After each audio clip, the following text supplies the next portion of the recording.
नेता के बयान पर पीएम ने हमला बोला है। हिंदुओं को बहाने की धमकी दी थी। पीएम ने कहा है कि हिंदुओं को बहाने की धमकी दे रहे हैं ये लोग। बंगाल में हिंदुओं को दोयम दर्जे का नागरिक बनाकर रखा है। प्रधानमंत्री ने हमला बोला है टीएमसी नेता पर। साथ ही प्रधानमंत्री ने कहा कि टीएमसी को हनुमान चालीसा से भी दिक्कत है, इन्हें राम मंदिर रामनवमी की शोभा यात्रा से भी दिक्कत है। वोट बैंक क्या इंसान से बड़ा होता है? प्रधानमंत्री ने सवाल पूछा है। लेफ्ट, कांग्रेस और टीएमसी किसी राज्य का क्या हाल कर सकती है, ये आप लोग अच्छी तरह जानते हैं। ये बगल में त्रिपुरा लेफ्ट वालों ने तबाह करके रखा था। 35 साल राज किया और पिछले 5 साल में बीजेपी ने पूरे त्रिपुरा की जिंदगी बदल दी। दोस्तों, लेफ्ट वाले गए तो विकास का सूरज उगने लगा। आपके सामने जीता जाता उदाहरण है। देश का विकास करना ये इनके बस की बात नहीं है। इन्हें बस एक ही काम आता है, वोट के लिए समाज को बांटो, देश को बांटो। मैंने कल टीवी पर देखा, यहां बंगाल में टीएमसी के एक एमएलए ने सरेआम धमकी दी। वो कह रहे थे कि हिंदुओं को 2 घंटे में भागीरथी में बहा देंगे।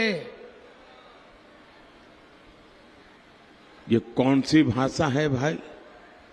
ये कौन सा पॉलिटिकल कल्चर है? हिंदुओं को बहा दोगे?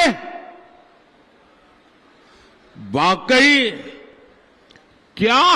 और अब दूसरी सीट पर भी उनके सारे चेले चपाटे कह रहे थे अमेठी आएंगे, अमेठी आएंगे।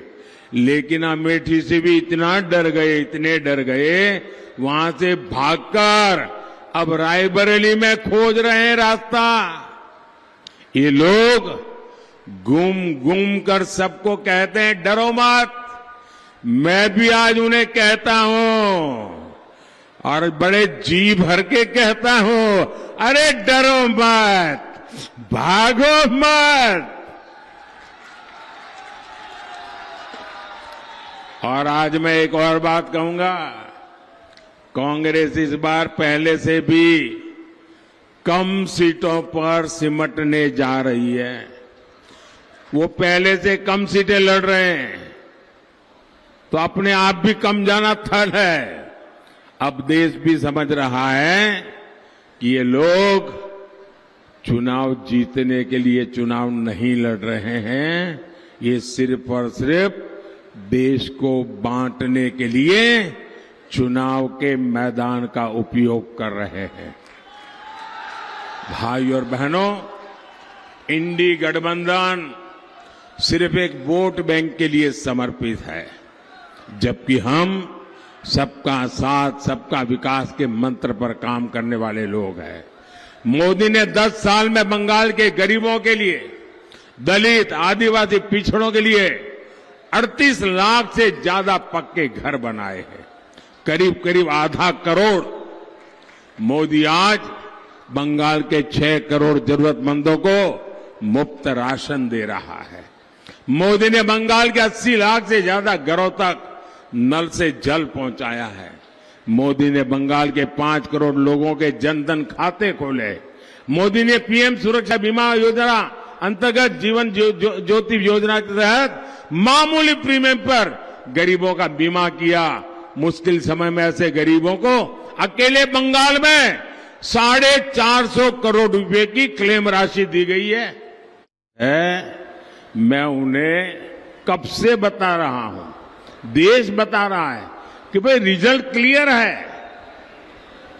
मैंने तो पहले ही कहा था कि इनकी बड़ी ने, मैंने पार्लियामेंट में कहा था, तब तो चुनाव को 2 महीने की 3 महीने की देर थी। मैंने कहा था इनकी सबसे बड़ी नेता चुनाव लड़ने की हिम्मत नहीं करेगी, वो डर के मारे भाग जाएगी। और वो भाग करके राजस्थान गई और राजस्थान से राज्यसभा में आई और हुआ भी यही। मैंने पहले ही बता दिया था कि शाहजादे वायनाड में हारने वाले हैं और हार के डर से जैसे ही वायनाड में मतदान समाप्त होगा वो तीसरी सीट खोजने लग जाएंगे। और अब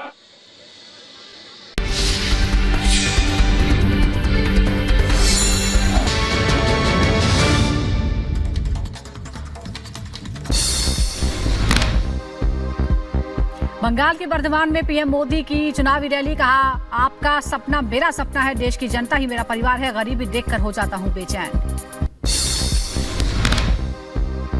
पीएम मोदी का टीएमसी, सपा और कांग्रेस पर हमला। कहा, विपक्ष मोदी के विरोध में जुटा, नामदार लोग समझ में, कामदार वाले डरते नहीं।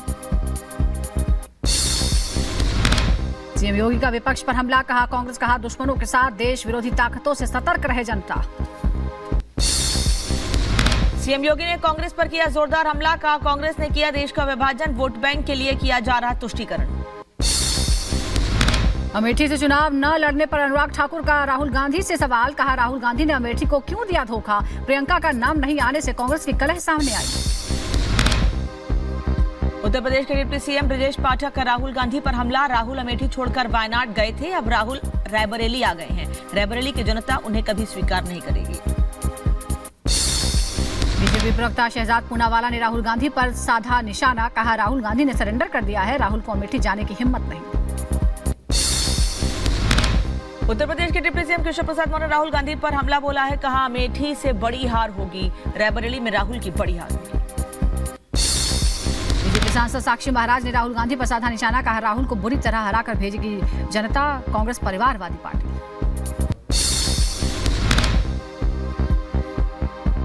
राहुल गांधी पर वीडी शर्मा ने भी हमला बोला है। भारतीय जनता पार्टी के मध्य प्रदेश के अध्यक्ष हैं। कहा है कि राहुल गांधी रायबरेली में जमीन ढूंढ रहे हैं, लेकिन रायबरेली की जमीन तो पहले ही खिसक गई है, इसीलिए वो कहीं से भी लड़े हार तय है। मध्य प्रदेश के सीएम मोहन यादव का राहुल गांधी पर हमला। कहा, पिछली बार राहुल गांधी अमेठी से हारकर केरल भागे थे, अब वायनाड से हार की आशंका को देखते हुए रायबरेली आए हैं। केंद्रीय मंत्री गिरिराज सिंह ने राहुल गांधी पर साधा निशाना। कहा, अमेठी से हारने के बाद अमेठी छोड़कर भागे, अब रायबरेली से भी हारेंगे राहुल गांधी। राहुल के रायबरेली से चुनाव लड़ने पर राजस्थान के पूर्व से अशोक गहलोत का बयान। कहा, हर कोई खुश है, राहुल गांधी रायबरेली से चुनाव लड़ रहे हैं, दोनों भारी अंतर से जीतने जा रहे हैं। बीजेपी उम्मीदवार उज्जवल निकम ने सिद्धिविनायक मंदिर में की पूजा अर्चना। उज्जवल निकम आज अपना नामांकन दाखिल करेंगे।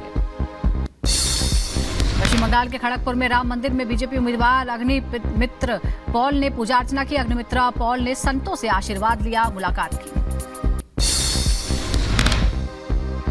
महाराष्ट्र के रायगढ़ में शिवसेना उद्धव गुट की नेता सुषमा अंधारे का हेलीकॉप्टर हादसे का शिकार। हादसे के वक्त हेलीकॉप्टर में मौजूद नहीं थी। उद्धव गुट की नेता बाल बाल बच्ची पलट की जांच।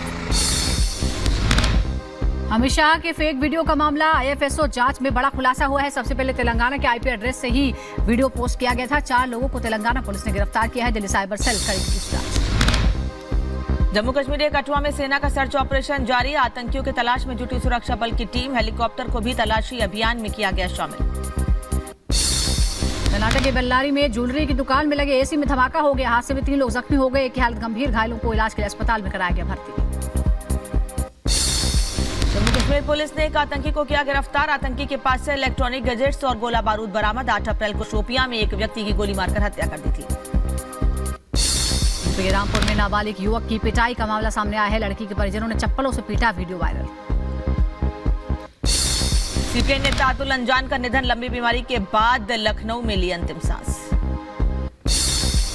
यूपी के महोबा में पुलिस और बदमाशों के बीच मुठभेड़ हुई। 2 बदमाशों के पैरों में लगी गोली, तमंचा समेत लूट का सामान बरामद। उत्तर प्रदेश के आगरा में 2 गुटों के बीच झड़प। मामूली बात पर आपस में भिड़े लोग, मामले की जांच में जुटी पुलिस।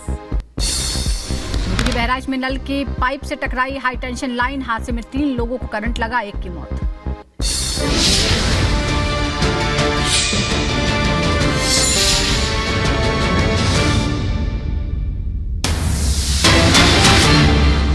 टीएमसी नेता के बयान पर पीएम ने हमला बोला है। हिंदुओं को बहाने की धमकी दी थी। पीएम ने कहा है कि हिंदुओं को बहाने की धमकी दे रहे हैं ये लोग।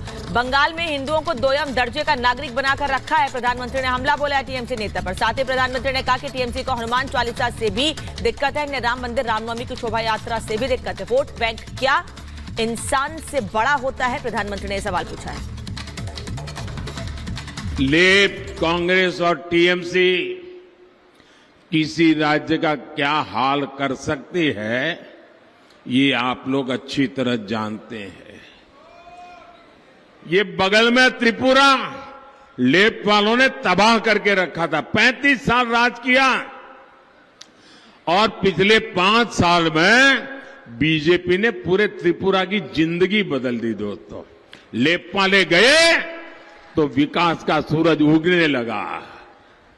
आपके सामने जीता जाता उदाहरण है। देश का विकास करना ये इनके बस की बात नहीं है। इन्हें बस एक ही काम आता है, वोट के लिए समाज को बांटो, देश को बांटो। मैंने कल टीवी पर देखा, यहां बंगाल में टीएमसी के एक एमएलए ने सरेआम धमकी दी। वो कह रहे थे कि हिंदुओं को 2 घंटे में भागीरथी में बहा देंगे। ये कौन सी भाषा है भाई? ये कौन सा पॉलिटिकल कल्चर है? हिंदुओं को बहा दोगे? वाकई क्या? और अब दूसरी सीट पर भी उनके सारे चेले चपाटे कह रहे थे अमेठी आएंगे, अमेठी आएंगे। लेकिन अमेठी से भी इतना डर गए, इतने डर गए, वहां से भागकर अब रायबरेली में खोज रहे हैं रास्ता। ये लोग गुम गुम कर सबको कहते हैं डरो मत। मैं भी आज उन्हें कहता हूं और बड़े जी भर के कहता हूं, अरे डरो मत, भागो मत।